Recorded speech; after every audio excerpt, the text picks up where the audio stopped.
নমস্কার। Education study math চ্যানেলে সবাইকে স্বাগত। শিক্ষা সংক্রান্ত গুরুত্বপূর্ণ খবরাখবর পেতে অবশ্যই চ্যানেলটিকে সাবস্ক্রাইব করুন, বেল আইকন বাজিয়ে রাখুন, যাতে ভিডিও করলে নোটিফিকেশন সঙ্গে সঙ্গে পেয়ে যান। গত প্রায় 1 মাস ধরে ভারতবর্ষে এক আলোড়ন তৈরি হয়েছে, কেননা ইন সার্ভিস টিচারদের আবার টেট পাস করে তবে তাদের সার্ভিস টিকাতে হবে, চাকরিটাকে টিকাতে হবে।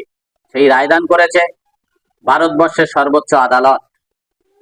সেই সম্পর্কে কি প্রতিবেদন উঠে এলো দেখুন।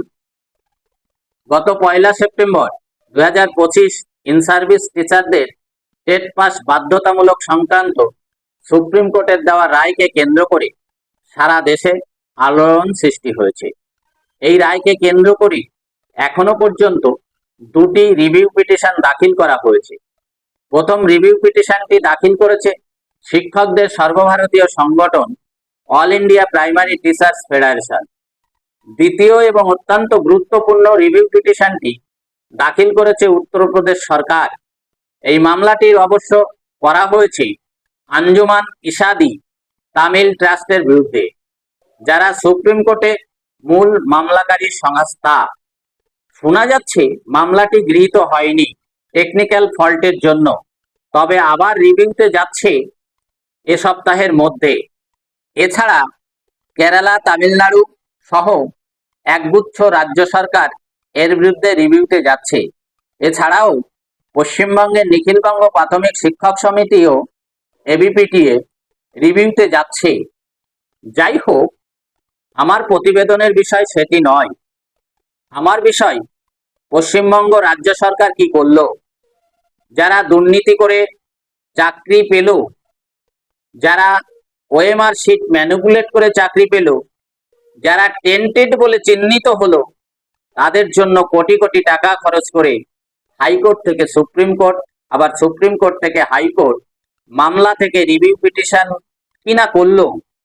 তারা এই রায়ের বিরুদ্ধে রিভিউ পিটিশন দাখিল তো করলোই না, উল্টে টেট নেওয়ার জন্য তড়িঘড়ি টিচারদের ডেটা সংগ্রহ করা কমপ্লিট, পারলে আজই টেট নিয়ে নেয়। ভেতরে ভেতরে টেটের প্রস্তুতিও সেরে রেখেছে। পূর্বে নিয়োগপ্রাপ্ত শিক্ষকরা ওই সময়ের নিয়ম অনুযায়ী কোনো না কোনো পরীক্ষার মাধ্যমে চাকরি পেয়েছে, তাহলে তাদের অপরাধ কোথায়? ওই সময় নিয়োগপ্রাপ্ত টিচারদের অপরাধ একটি, তারা বাম আমলে চাকরি পেয়েছে, তাই তাদের যেন তেন প্রকারে দোষী সাব্যস্ত করতে হবে। আর সেই সুযোগ করে দিয়েছে দেশের সুপ্রিম কোর্ট। তার সদ্ব্যবহার তো এরা করবেই। যে রাজ্য সরকার রাজ্যের শিক্ষা ব্যবস্থাটি জলাঞ্জলি দিয়েছে, তারা এছাড়া আর কি করতে পারে? যে সরকার কর্মচারীদের ডিএ থেকে বঞ্চিত করতে কোটি কোটি টাকা খরচ করে মামলা লড়ে, যারা টেন্টেড টিচারদের থেকে সুদসহ বেতন ফেরতের উদ্যোগ গ্রহণ করে না, তাদের কাছে এর থেকে ভালো কিছু আশা করা বৃথা। শুনলেন প্রতিবেদনটি। যদি ভালো লাগে অবশ্যই লাইক শেয়ার করবেন, অন্যকে জানবার সুযোগ করে দেবেন। নমস্কার।